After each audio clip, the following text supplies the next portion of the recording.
Welcome to your storytelling. Enjoy the stories, and don't forget to subscribe. It all started so innocently. I never imagined that a single book, a late-night conversation, could turn my world upside down. My husband, Michael, had always been spiritual, always searching for deeper meaning, but it wasn't until he met a mysterious stranger at a bookstore that things began to change. His name was Ezra, charismatic, intense, the kind of person who could make you believe anything. At first, it seemed harmless. Michael came home with a book Ezra had given him, talking about the universe and self-discovery, and I thought it was just another phase. But then, things began to shift. Michael started spending more and more time in the evenings with Ezra and his group, and his conversations took on a new tone. He spoke about awakening, the truth, and becoming one with the universe. Words that sounded beautiful but left me feeling disconnected. I asked him about the group, but he'd always reply with, "They're just seekers, like me. You'd understand if you gave them a chance." That's when I started feeling it. The distance between us was growing. The person I married was slowly being replaced by someone I didn't recognize. The late nights, the strange rituals, the way his eyes seemed to glow when he spoke about Ezra, all of it made me uneasy. I had a sinking feeling deep in my chest, like something was about to change, something I wouldn't be able to control, but I couldn't put my finger on it yet. The first time I met Ezra, I could feel his energy the moment he walked into the room. He had this quiet intensity, like he was always searching for something just out of reach. Michael introduced him casually, like they were old friends, though they'd only met a few months earlier. Ezra had this way of making everyone around him feel like they were the center of his world, as though each person had a special purpose in the grand plan. It was magnetic, and I couldn't help but feel intrigued, even if I was still cautious.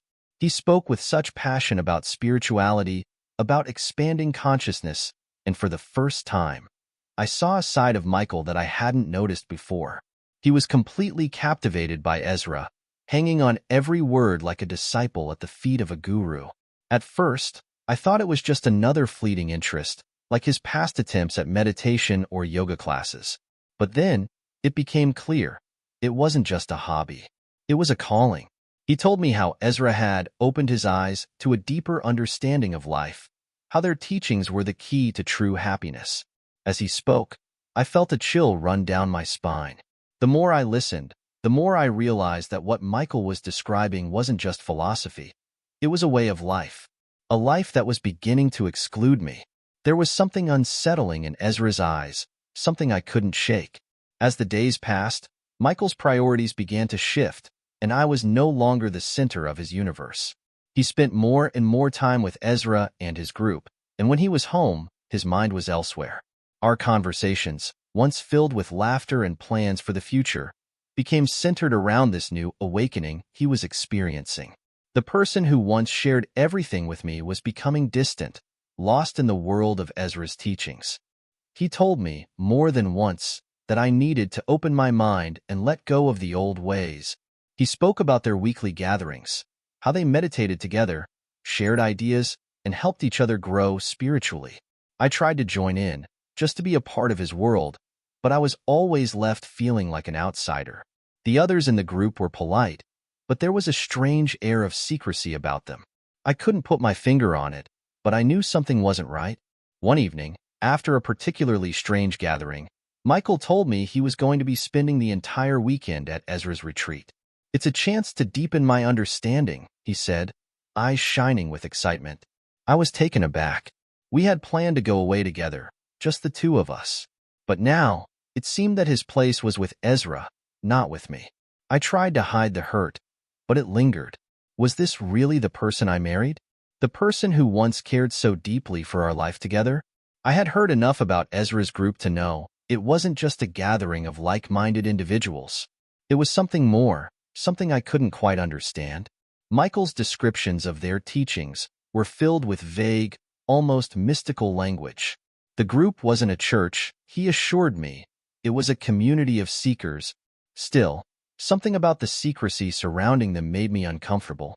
He started to pressure me more, suggesting I come to one of their gatherings. "It'll open your eyes," he said. "You'll see what I see." I didn't know if I was ready for that. What if their beliefs were dangerous? What if Ezra wasn't who he seemed to be? But I loved Michael, and I wanted to understand what had captivated him so deeply. So, I agreed to go once, just to see for myself. The meeting was held in a small, nondescript building, tucked away on the outskirts of town. It looked ordinary from the outside, but when I walked inside, the atmosphere felt charged, like a current was running through the room. Everyone was sitting in a circle, quietly waiting. Ezra was at the center, and when he spoke, everyone listened as if his every word held the key to the universe. There was an intensity to the room that I couldn't ignore. I looked at Michael, sitting among them, his face glowing with a sense of purpose. I felt like an outsider, watching them with a mixture of curiosity and fear. Something was off, but I couldn't quite grasp it yet.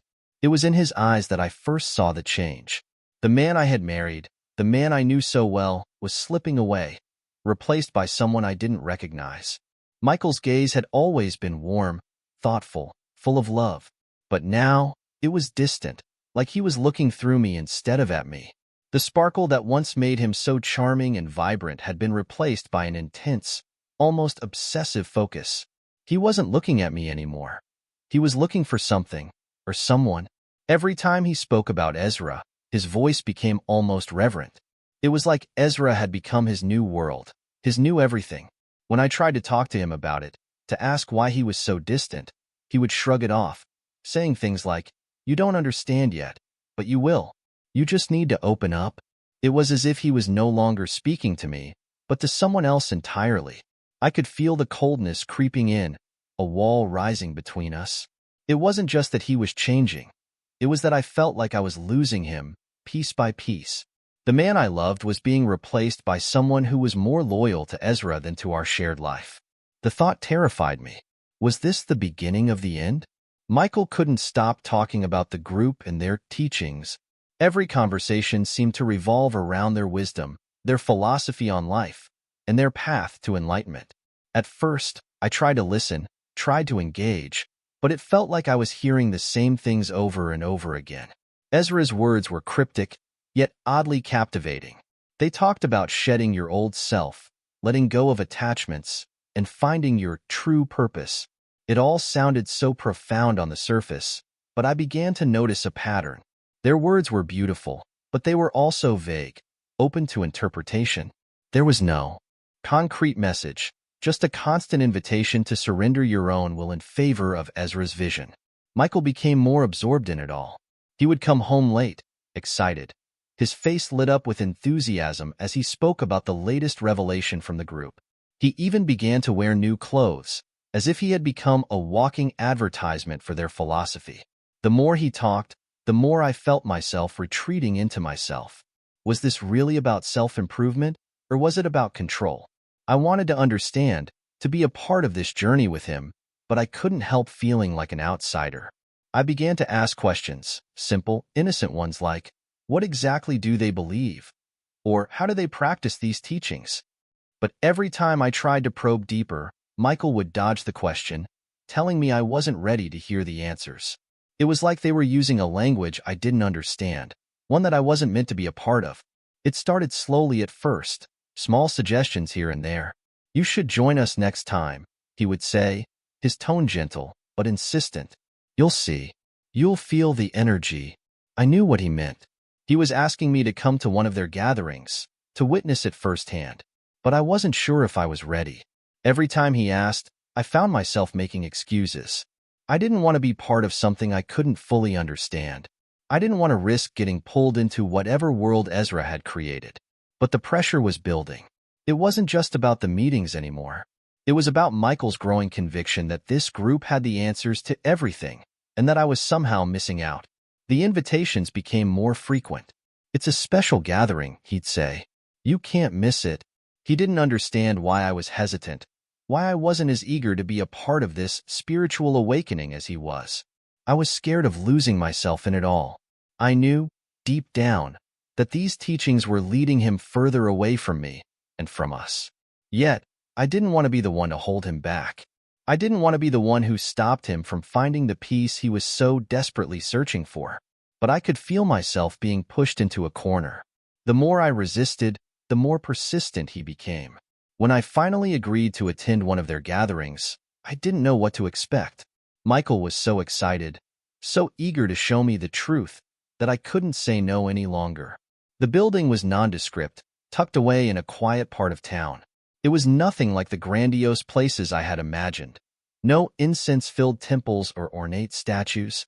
Instead, it was a simple room with a few chairs set in a circle. The people there weren't extravagant, but they all had this serene, almost otherworldly presence. It was like they were all waiting for something, or someone. When Ezra entered, the room seemed to come alive. His presence was magnetic, his voice calm but commanding. He spoke with such authority, as if every word he uttered was the key to unlocking some hidden truth. His gaze moved from person to person, as if he were measuring them, understanding their deepest fears and desires. It was both awe-inspiring and unsettling. Michael looked at him with such reverence, his eyes wide with admiration. It was in that moment that I realized how deeply he had fallen into this world, how much Ezra had become the center of his universe.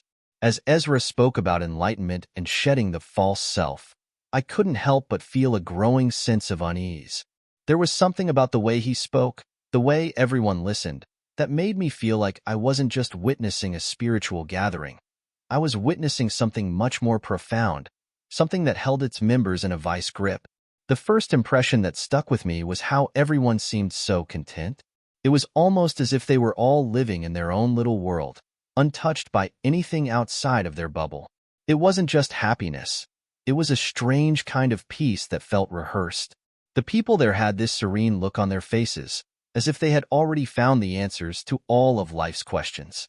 But there was a hollowness beneath it all, an emptiness that no amount of meditation or chanting could fill. I watched Michael as he sat in the circle, his face glowing with excitement. He was absorbed in the group's energy, hanging on every word Ezra spoke. I saw the way Ezra smiled at him, like a proud father watching his child excel. But the longer I sat there, the more I felt like I was watching something unnatural unfold.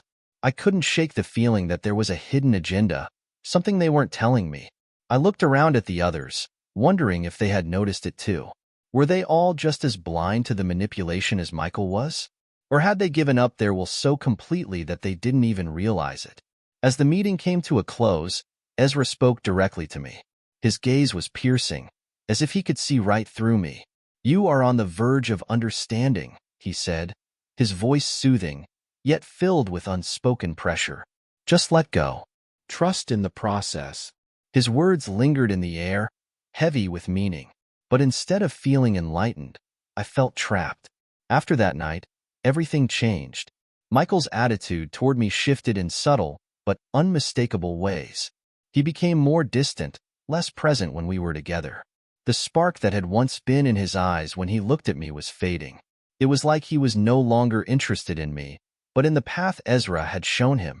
He would speak to me about his journey, about his personal transformation, but it wasn't the same.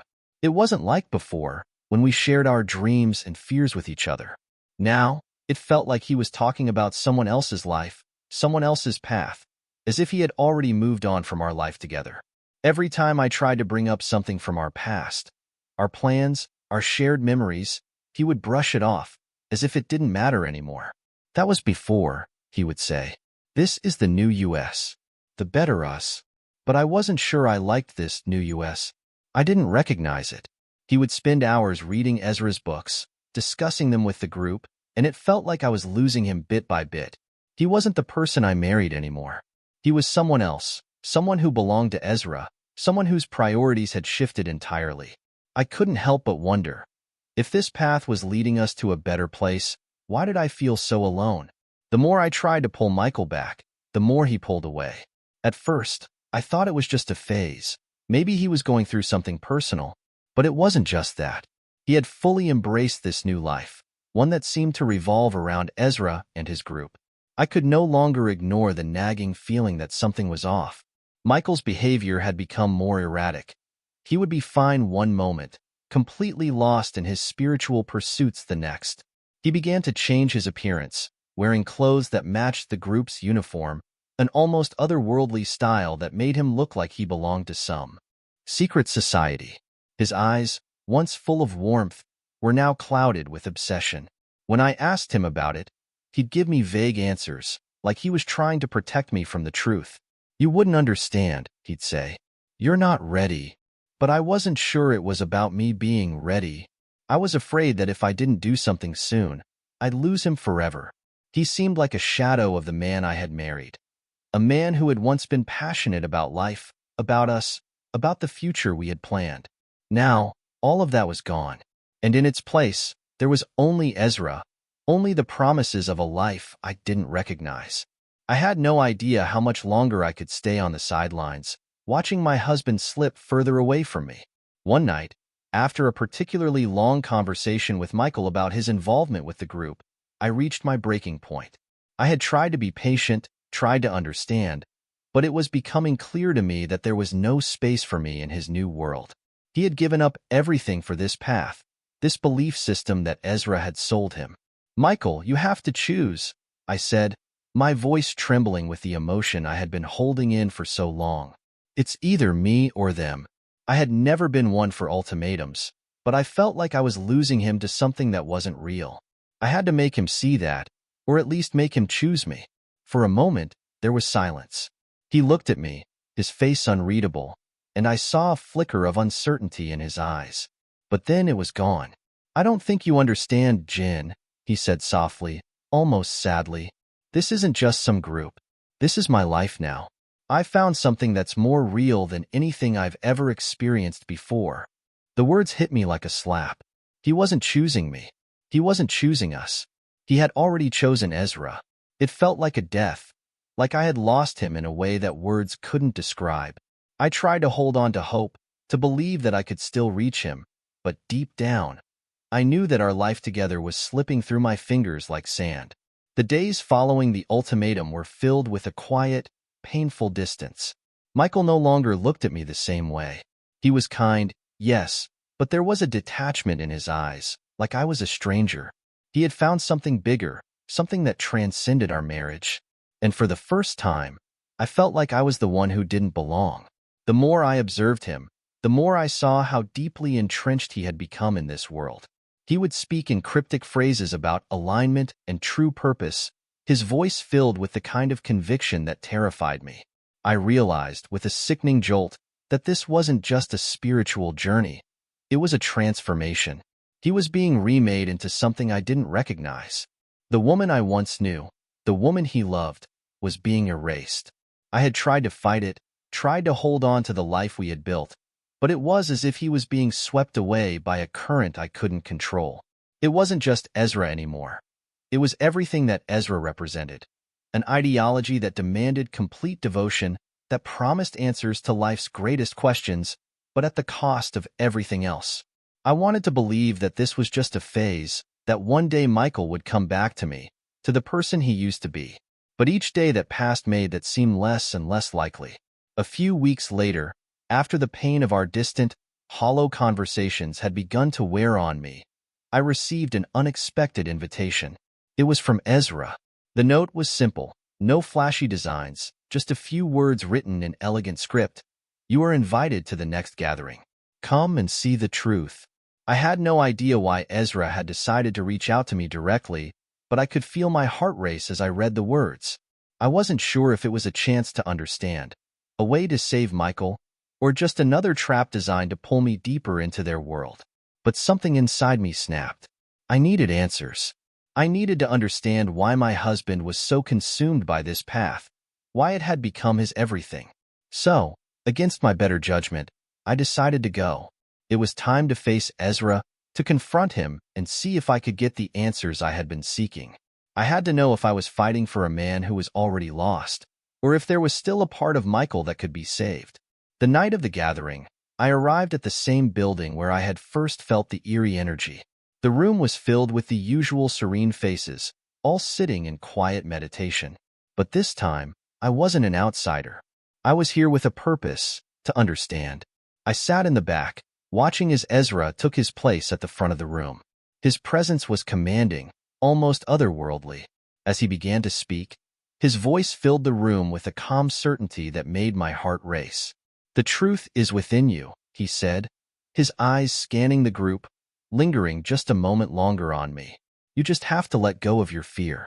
Let go of your attachment to the past. It is only when you surrender that you will truly find yourself. I could feel my hands tremble, but I couldn't look away. He was so sure of himself, so confident in the power of his words. And yet, I knew deep down that this wasn't truth. It was manipulation. Ezra wasn't offering enlightenment. He was offering control. He had taken my husband, taken so many others, and twisted their sense of self. But this time, I wasn't going to let him take me too. I had to break free from this, to reclaim Michael and the life we had. But how could I? How could I take him back from someone who had so completely woven himself into the fabric of Michael's identity? As the weeks passed, I found myself more and more tangled in the web that Ezra had spun around Michael. My husband was changing right before my eyes, and it felt like I was powerless to stop it. Each time I tried to confront him, to remind him of who he was, he seemed to drift further away. He no longer shared his thoughts with me. Instead, he would spend hours in meditation, trying to unlock the truth Ezra promised him. It became increasingly clear that Michael no longer saw our life as his priority. I had become a distant memory, a part of his past that no longer fit into the future he envisioned. But I couldn't let go. I couldn't just walk away from the man I had loved, the man who had once been my everything. So, I began to ask myself, what if I joined him? What if I gave in, embraced this strange, new world he had found? Maybe, just maybe, it would bring us closer again. I tried to talk myself into it, tried to tell myself that I would be part of his journey, his discovery. But each time I thought about it, something held me back. I wasn't sure if it was fear, or if it was a deep instinct telling me that this wasn't the answer. That maybe Ezra's truth wasn't the path to find Michael again. But what if I was wrong? What if it was the only way? The doubt gnawed at me, day after day. Every day felt like a battle between my heart and my mind. I loved Michael. I wanted him back, the way he had been before. But the more I tried to reach him, the more I realized I was losing him to this group, to Ezra's ideology. I began to feel like a stranger in my own home. The once comfortable silence between us had transformed into something tense, filled with unspoken words and unresolved feelings. Michael would often leave for meetings without telling me where he was going, and when he returned, he would be distant, almost robotic in his interactions. The man who had once held me close, who had shared every detail of his day, was gone. He was no longer the person I had married. He was someone else, someone who belonged to Ezra's world, a world I couldn't understand. I began to resent the group, to resent Ezra for taking my husband from me. But I couldn't blame Michael entirely. He was just a victim of something bigger, something far more powerful than either of us had realized. The more I saw how obsessed he had become, the more I felt myself becoming angry. But that anger was mixed with fear. Fear that if I didn't act quickly, I would lose him forever. One evening, when Michael came home later than usual, I decided to confront him once and for all. I had to know the truth. Where did I stand in his life now? Was there still a place for me, or had Ezra's teachings taken that away too? When Michael walked in, his face was illuminated by the light from the hallway, but his expression was cold, unreadable. He had been out with Ezra and the group again, and I could feel the weight of it on his shoulders. I couldn't hold back any longer. "Michael, we need to talk," I said, my voice trembling. "I can't keep living like this. I don't know who you are anymore. This group, Ezra, it's changing you. It's like you've completely forgotten who we are." He looked at me, and for a moment, there was a flicker of something. Guilt? Sadness? But it was gone in an instant. "Jen, you don't understand. I'm becoming who I was always meant to be. This isn't just about the group. It's about me finding my true self, my true purpose." His words hit me hard, but I didn't back down. "What about us? What about our life together? Does that even matter to you anymore?" He looked away, his jaw tightening. "It does, but this is bigger than us now. You'll see. You'll understand once you let go of your old self." His words were like daggers, each one piercing deeper into my heart. I wanted to scream, to shake him, to make him see what was happening, but instead, I stood there, silent, watching him as he slowly retreated into the world he had chosen. The world without me. The silence that followed that conversation felt suffocating. It was as if the air had thickened, and every breath I took felt heavy, laden with the weight of my unspoken emotions. I couldn't bear it any longer. I knew, in that moment, that I had to make a decision. This wasn't just about Michael or Ezra. It was about me too. I had been so focused on saving our relationship that I had forgotten about myself. I had put everything aside, my happiness, my needs, my sense of self, just to keep Michael from slipping away. But I couldn't do that anymore. I had to decide whether I was going to keep fighting for a life that no longer existed, or if I was going to find a way to let go and move on. The thought terrified me. I didn't want to let go of Michael. I didn't want to lose him, but I knew that if I stayed in this toxic space, I would lose myself in the process. I couldn't let Ezra's world consume me, too. But could I really walk away from the man I loved? Could I really choose myself over him? The day after that difficult conversation, I made a choice. I would go to one final gathering, not as someone trying to understand, but as someone who had made up her mind. I needed to see Ezra, to face him, and to try one last time to reclaim my husband. This time, I would not be passive. I would stand up for myself, for the life that Michael and I had built together.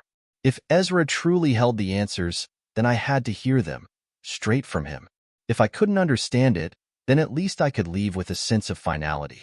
I needed to know that I had done everything I could, and if it meant losing Michael, then I would have to accept it. As I walked into that room again, I felt a cold chill wash over me. But this time, I wasn't scared. I was determined. I would face the truth, no matter what it looked like. As I entered the familiar room, it felt strangely different. The air was thick with a kind of eerie calm, but there was something else, something I couldn't quite place. The people sitting in the circle had the same serene expressions, but to me, they now looked like puppets, their strings pulled by something far more powerful than any of them realized. Michael wasn't sitting with them this time. Instead, he was standing by Ezra, almost like a disciple waiting for instructions. It made my stomach turn. I had seen him like this before, but now it was as though I was seeing him through a new lens, one that made his every word and action seem controlled, manipulated. Ezra's gaze met mine across the room, and I felt his eyes pierce right through me. His smile was calculated, but warm, too warm. "Jen," he said, his voice smooth and reassuring, like honey dripped from every word. "I'm glad you've come. You're ready now, aren't you? You're ready to see the truth." His words seemed to wrap themselves around me, soft and comforting, but with an underlying force that I couldn't ignore. I nodded, swallowing my fear, knowing that I had to stand firm, no matter what came next. Michael looked at me, his face unreadable, but there was something there. A flicker of doubt, perhaps? Or maybe that was just wishful thinking. Either way, I couldn't afford to focus on it now. This was my moment. I had to make my voice heard, even if it meant losing him forever. Ezra motioned for me to join them at the front of the room. I hesitated for only a moment, but then I walked forward, my heart pounding in my chest. The weight of the eyes on me felt suffocating, but I forced myself to keep my head high. When I stood before Ezra, I felt as though I was standing before a judge, awaiting my verdict. "Jen," Ezra said, his tone dripping with fake compassion, "you've come to understand, to let go of your attachments, to embrace the truth. But before you can do that, you must surrender your doubts. You must trust me." I could feel my breath quicken, the pressure building. "Trust you?" I asked, my voice steady but filled with defiance. "You've taken my husband, Ezra. You've taken him from me. And I don't understand why." His smile never wavered, but his eyes grew sharper, colder. "I haven't taken anything, Jen. Michael has chosen this path. He's chosen his true self." He turned his gaze to Michael, who stood there, eyes glazed, his expression distant. "This isn't about control," Ezra continued, his voice taking on a softer tone, almost hypnotic. "This is about freeing yourself from the illusion of attachment, from the lies you've been told your entire life. You think Michael has left you, but in reality, he is simply becoming who he was always meant to be. He is becoming whole." It felt like a punch to my gut. Every word he said only dug the knife deeper. But something inside me snapped. I could feel it. This wasn't enlightenment. This wasn't freedom. This was manipulation at its core. I was no longer a passive spectator. I was done. I turned to Michael, my heart aching as I saw him standing there, lost in Ezra's world. "Michael," I said, my voice firm but filled with the love I still felt for him. "This isn't you. You're not this. You're not just a follower." His gaze flickered for a moment, as if he was hearing me, but the look in his eyes was distant. He wasn't really there. He was lost in Ezra's teachings, in the illusion that he was becoming someone greater. "Jen," he said, his voice soft but unwavering. "You don't understand. This is what I've always been searching for. This is my purpose." The words stung, but I refused to give in. I knew I couldn't compete with the pull of Ezra's influence, but I could still fight for the man I loved. "You're not meant to be alone in this, Michael," I pleaded. "We were meant to do this together. We can find our own truth, but not like this." His eyes flickered again, but the doubt was fleeting. Ezra stepped forward, his hand resting on Michael's shoulder as if to remind him of his place. "Let her go, Michael," he said softly, almost lovingly. "Let go of the past. Jen isn't part of your future." The words hit me like a slap, but I didn't flinch. I knew now what I had to do. I had to let him go, because this wasn't the man I had married. The man I loved had already left. The realization was crushing, but in that moment, I knew I had no choice. I turned away from him and from Ezra, walking out of that room with my head held high. I didn't look back. The days following that night were a blur of emotions. I felt like I had lost Michael for good, but there was a strange sense of relief in that final confrontation. I had done everything I could to save him. I had fought for us, for the life we had, but I couldn't fight against the pull of a man like Ezra. He had woven his influence so deeply into Michael that I wasn't sure there was any hope of bringing him back. But I also knew that I had to move forward. I couldn't keep holding on to someone who wasn't there anymore. Slowly, I began to rebuild my life. I spent time with friends, with people who reminded me of who I was before all of this. It wasn't easy, and there were nights when the loneliness crept in, when I missed the man I had once known, but I knew that I had made the right choice. As the weeks passed, I learned to embrace the uncertainty, to find peace in the unknown.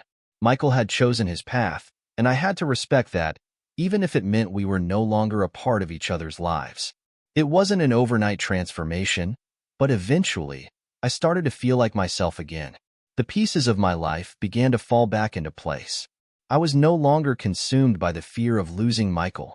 I had lost him, yes, but I had gained something else, myself.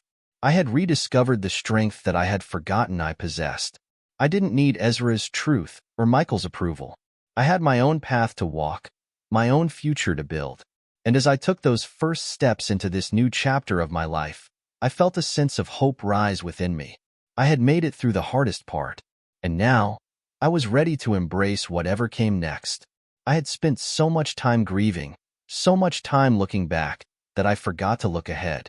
The truth was, I was free now, free from the weight of Michael's obsession, free from the oppressive shadow of Ezra. But it wasn't as simple as just walking away and moving on. No, the aftermath was a lot messier than I anticipated. Every now and then, the thought of Michael would creep back into my mind. What was he doing now? Was he truly happy with the choices he had made? Was he even the same person I had once loved? The questions haunted me, but I refused to let them pull me back into that dark place. I knew I had to focus on my healing, on rediscovering who I was without him, without that part of my life that had been swallowed up by Ezra's group. I started small. A new hobby here, a new routine there. It wasn't glamorous.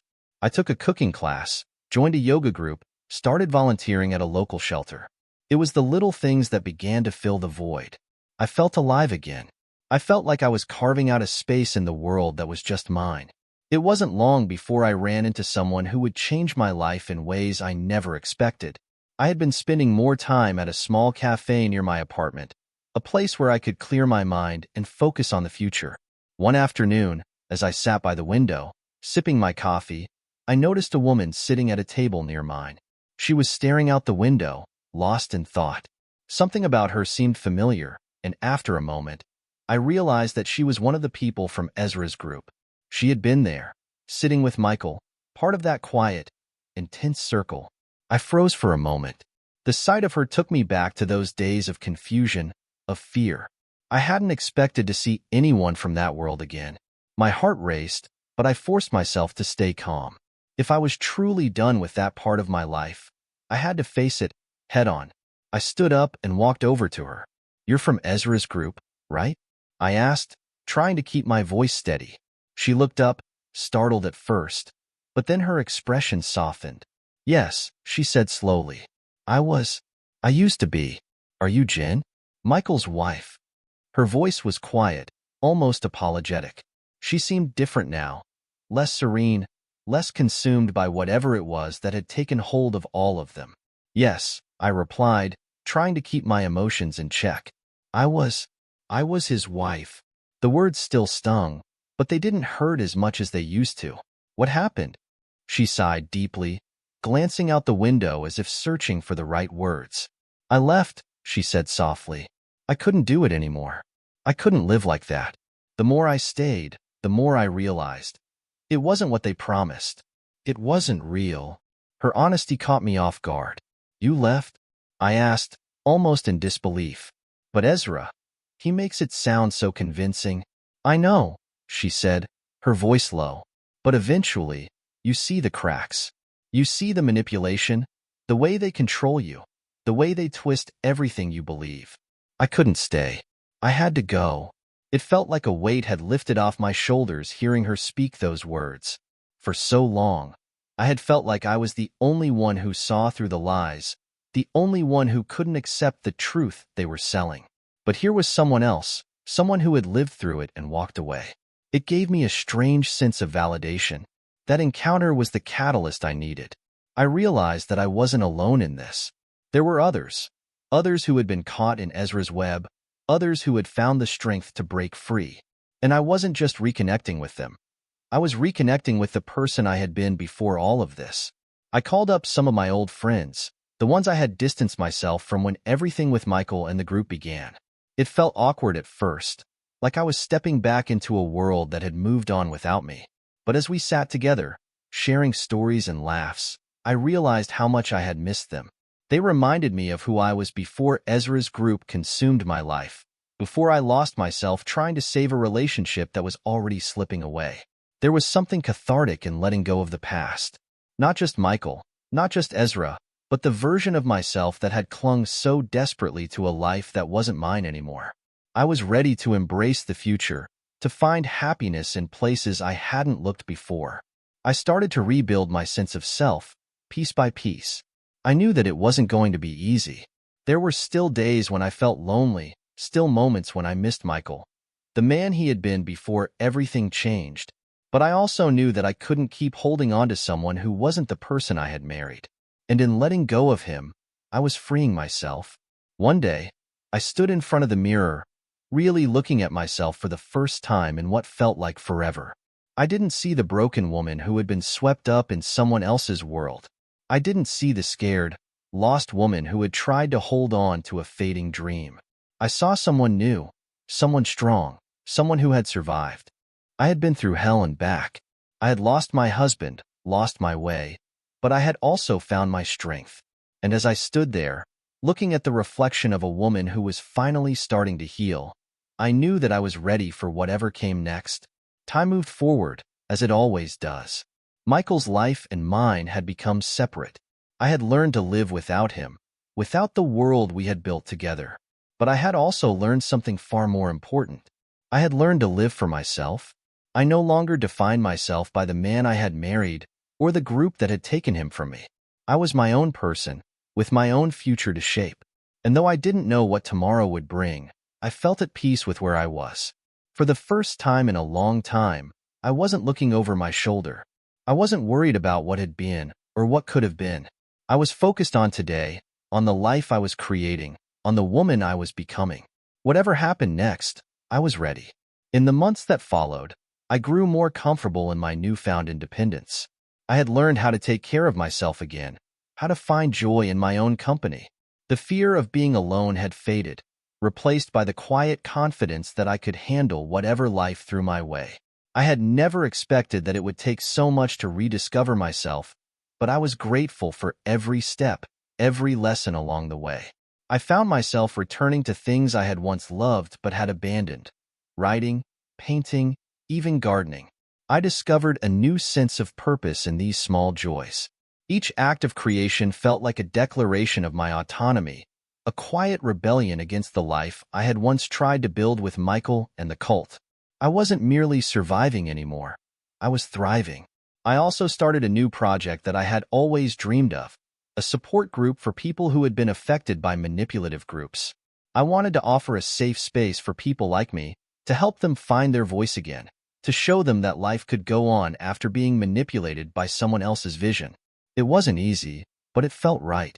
The group grew slowly, but I could see how much it meant to the people who showed up. People who had been broken, like I had been, but were now slowly rebuilding. I was beginning to believe that maybe, just maybe, I could experience love again. It wasn't something I had been searching for, but life has a way of surprising you when you least expect it. One day, I met someone new, a man named Luke. He was kind and thoughtful, a little shy, but with an energy that was refreshing. He had a genuine warmth about him that felt so different from the controlled world I had lived in. We met at a bookstore, where I was browsing for a new book on self-empowerment, and he offered to recommend a title. We struck up a conversation about our favorite authors, and before I knew it, we had spent hours talking over coffee. There was no pressure, no expectations. It felt easy, natural, like two people finding each other at the right time. It wasn't like the whirlwind romance I had once hoped for with Michael, but it was something more grounded, something real. I wasn't ready to jump into another relationship, but the idea of opening my heart again felt less scary. Luke respected my boundaries, and I respected his. We simply enjoyed getting to know each other, taking things one step at a time. Despite all the progress I had made, there were still moments when the past would resurface, like a shadow that followed me from time to time. I thought of Michael often, wondered where he was, what his life was like now. I had accepted that he was no longer the man I had known, but there was still a part of me that wished for closure.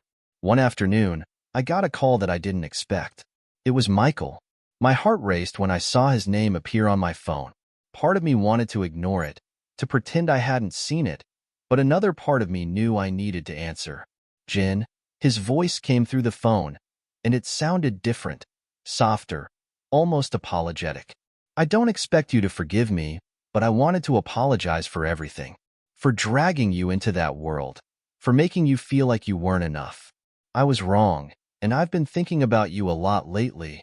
I was quiet for a moment, processing his words. This wasn't the apology I had expected, but it was the one I needed. It wasn't a declaration of love or a request for me to come back. It was simply an acknowledgement of the hurt he had caused, and that, in itself, was enough. "I don't know where I stand with you, Michael," I said softly, "but I appreciate the apology. I really do. It means more than you think." The conversation ended with a quiet goodbye, but I didn't feel the weight of anger or sadness that I once would have. I felt lighter. There was no resentment, no desire to change what had happened. It was a part of my past, and I was at peace with it now. As time went on, I realized that letting go wasn't just about walking away from Michael, from the cult, or from the life I had envisioned. It was about letting go of the person I thought I had to be, the person who defined herself by her relationship, by her past, by the mistakes and the missteps. I wasn't bound by what had happened anymore. I was free to create the life I wanted, free to love and learn and grow without fear of being trapped in someone else's vision. The freedom I had fought for felt so much sweeter than I had ever imagined. I wasn't just healing anymore. I was blooming. Every day, I found new ways to embrace the future, to embrace who I had become, and I loved it. I often look back and reflect on everything I've been through, the pain, the confusion, the loss. But now, it feels more like a distant memory, like a story I've told enough times that it no longer holds the same power over me. I've learned that healing isn't linear. It comes in waves, sometimes hitting you when you least expect it. But as I stand here today, I know I'm stronger than I've ever been. I've created a life that's uniquely mine, and I'm surrounded by people who truly care. The support group has grown. I've written a book, one that tells my story in the hope that it might help someone else find their own strength. And as for Luke, we've taken things slowly, but I've never been in a relationship where I felt so seen, so valued for who I am, not who I was. As for Michael, I wish him well. I don't need closure anymore. I don't need to go back and fix what's broken. I've learned that the best thing I can do for myself is to keep moving forward. I'm not sure what the future holds, but for the first time in a long time, I'm excited to find out. Life, as it often does, threw me a curveball when I least expected it. Just as I was beginning to feel completely at peace with where I was, a new challenge emerged. It started with a simple phone call, a call I didn't know I needed until I received it. It was from an old friend, someone I had lost touch with when everything with Michael and the cult consumed my life. Her voice on the other end of the line felt like a blast from the past, warm and familiar. "Jen," she said softly, "I need your help. I don't know who else to turn to." Her words hit me like a wave. She was in trouble. I could tell from the urgency in her voice that this wasn't just a casual request. It was something serious. "I'm here for you," I said without hesitation. I hadn't heard from her in years, but I knew that the person I had been during that dark chapter of my life wasn't the person I was now. I had found my strength, and now it was time to pay it forward. She explained her situation. It was different from mine, but there were familiar echoes. An abusive relationship, someone trying to control her, trying to isolate her from the world. The similarities to what I had gone through with Michael were undeniable. And suddenly, I found myself back in a familiar place, except this time, I wasn't the one trapped. This time, I had the power to help. Helping her was not easy. It required patience, support, and a lot of hard conversations. She was deeply caught up in the situation, and it wasn't going to be easy for her to see things clearly. I'd been there before, the confusion, the self-doubt, the feeling of being trapped in a world that wasn't your own. But this time, I was able to guide her with a calm and strength I didn't know I had. We spoke on the phone regularly. I listened as she vented her frustrations and fears, offering advice when I could, but more importantly, I provided a safe space for her to talk. She was afraid to leave, afraid of the consequences. I understood that fear more than I cared to admit, but I also knew that fear could be overcome. I had done it, and she could too. It wasn't an easy process. There were moments when I doubted myself, when I feared that maybe I wasn't enough to help her find the courage she needed. But each time, I reminded myself that I had once been in her shoes, and if I could overcome it, so could she. Slowly, I saw her beginning to make small changes. She started to stand up for herself, to set boundaries, to distance herself from the toxic relationship she had been in. I could hear the shift in her voice, the change in her energy. She was reclaiming her life, just like I had reclaimed mine. I couldn't have done it alone. The support I had received over the years had been my foundation, and now I was able to pay it forward. Luke, who had been by my side through all of this, was incredibly supportive of my decision to help my friend.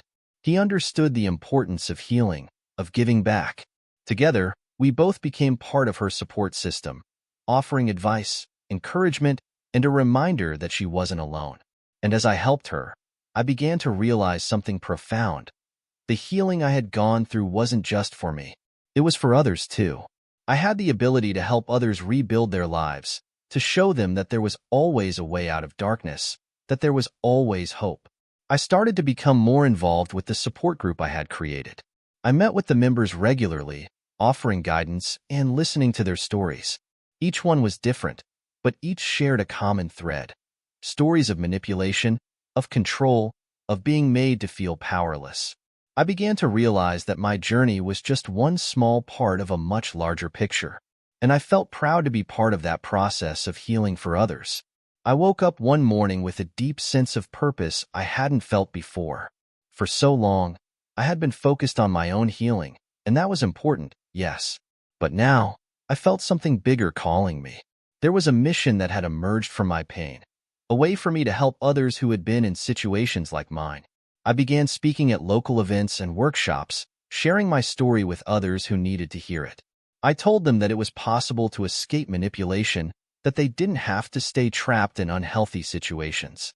I spoke not just as a survivor, but as someone who had thrived after the storm, who had built a new life from the ground up. I found that speaking about my experiences not only helped others, but it helped me too. Every time I shared my story, I took another step away from the past and toward the future. Life was never going to be without challenges. But for the first time, I felt prepared to face whatever came my way. I had built a new life, one that was rooted in strength, resilience, and compassion. I knew there would still be moments of doubt, still times when the past tried to resurface, but I also knew that I was equipped to handle it. I was no longer afraid of the future because I understood that it was mine to create. Luke and I continued to grow together, taking things slow but steady. We had learned from each other, and the relationship we shared was built on mutual respect and understanding. I was finally living the life I had always wanted, one where I was free to be myself, free to follow my own path, and free to help others find the strength to do the same. There was no telling where life would take me next, but I was ready for whatever new adventure awaited. And whatever challenges arose, I knew I could face them with confidence and grace. As the months went on, I realized that the strength I had gained wasn't just about surviving the worst moments of my life. It wasn't just about pushing through pain, feeling the fear, and continuing on anyway. It was something deeper, something quieter. It was the strength to embrace vulnerability. I had spent so many years thinking that to be strong, I had to be perfect, invincible, always moving forward. But the more I worked with others, the more I realized that strength didn't always look like unshakable resolve. Sometimes, it looked like asking for help when you needed it, like being willing to share your fears and your uncertainties. I began to open up in ways I hadn't before, letting others in, allowing myself to be seen. Not just as someone who had survived, but as someone who was still healing, still learning, still growing. There was no shame in admitting that I wasn't perfect, that I was still a work in progress. In fact, I found that showing my imperfections allowed me to connect with others on a deeper level. I had come a long way, but I had only scratched the surface of what it meant to truly heal. There were still moments of sadness, moments when I missed Michael. Not the person he had become, but the person he had once been. But now, I understood that healing was not a destination. It was a journey, one I would continue to walk for the rest of my life. For so long, I had lived in survival mode, just getting through each day, putting one foot in front of the other, and not allowing myself to stop and feel. But now, I was learning to rediscover joy in the simplest of things. I spent more time with Luke, our connection growing as we shared experiences and adventures. We took spontaneous trips to the coast, spent weekends hiking through the woods, and tried new activities together. Things that made me laugh, made me feel light, made me feel alive. I had forgotten what it was like to truly live without the weight of fear and uncertainty hanging over me. One evening, we attended a local festival in town. There were food trucks, live music, and families gathered together, enjoying the warm summer evening. We grabbed a funnel cake and sat on a bench, watching the sunset as the music played in the background. I leaned against Luke's shoulder, feeling a sense of peace that I hadn't experienced in years. It was the kind of moment I had dreamed of, but had never believed would be possible. In that moment, I realized that joy wasn't just about big milestones or dramatic changes. It was in the quiet moments, the simple acts of living, the beauty of being present. And it was something I would never take for granted again. As my work with the support group continued, I found myself opening new doors. I was invited to speak at conferences, to share my experiences with larger audiences. It wasn't something I had expected, but I had discovered a passion for speaking, both for my own healing and for the healing of others. There was something incredibly powerful about standing in front of a crowd and sharing my story. It wasn't about seeking validation. It was about showing others that they weren't alone, that they could make it out of the darkness and into the light. Every time I spoke, I saw the faces in the crowd, nodding, tears in their eyes, a sense of understanding in their expressions. It was that connection that made every moment worth it. Through these speaking engagements, I met people who had been through similar experiences. Some from cults, some from toxic relationships, some from families that had tried to control them. And each time I spoke to someone who had found their way out, I felt my own healing deepen. But it wasn't just about talking. It was about listening. It was about offering support, guidance, and a sense of hope to those who were still stuck in the places I had once been. I had always thought that love meant sacrifice, that it meant putting someone else's needs above your own, even at the cost of your own happiness. I had learned that lesson the hard way through my relationship with Michael, and it had cost me dearly. But now, as I spent more time with Luke, I realized that love wasn't about losing yourself for someone else. It was about growing together, respecting each other's individuality, and building a relationship that allowed both people to thrive. Luke never pressured me to be anything I wasn't.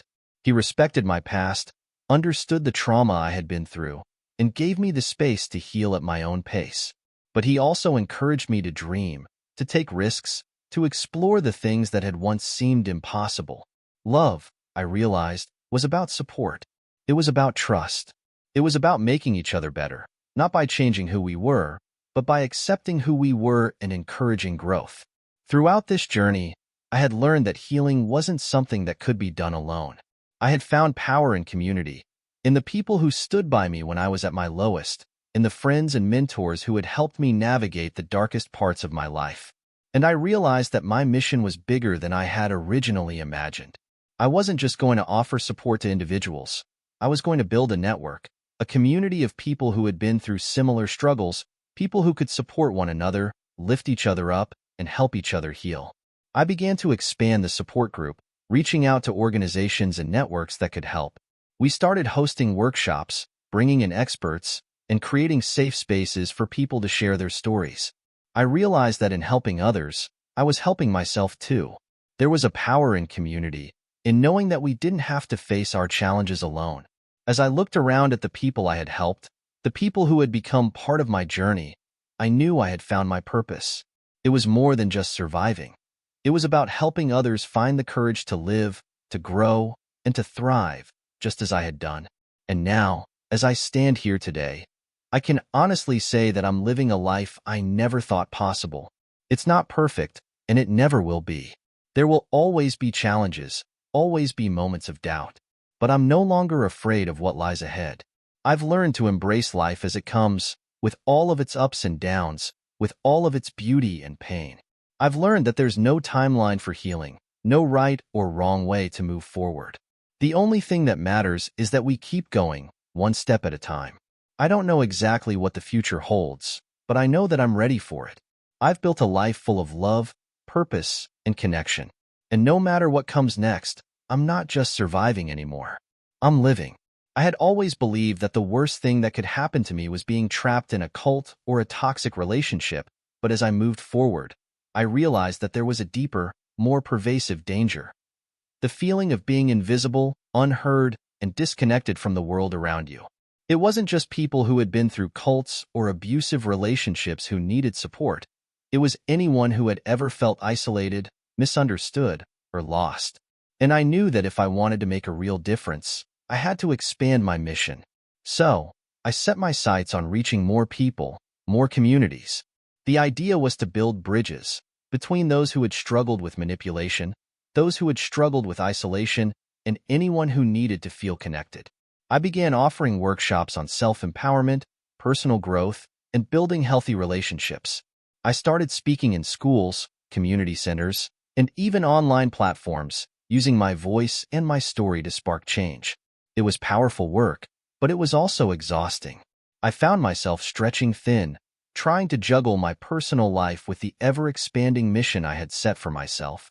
But each time I saw the light in someone's eyes after a workshop, or heard a story of someone who had found the courage to leave an unhealthy situation, I knew it was worth it. I had learned the hard way that healing was never just about an individual. It was about creating a ripple effect. And now, I was seeing that ripple grow larger and larger, reaching more people than I had ever imagined. Throughout this entire journey, I had learned many things about myself, about others, and about healing. But one thing had remained a challenge for me: trust. I had trusted Michael once, and that trust had been shattered.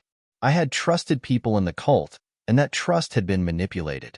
I had learned to rely on my own strength, but deep down, I still struggled to let people in fully. Luke had been incredibly patient with me, never pushing me to open up more than I was ready. He understood that trust had to be earned, and he never took advantage of my hesitations. But as time went on, I realized that in order to truly move forward, I had to let go of the fear that people would betray me.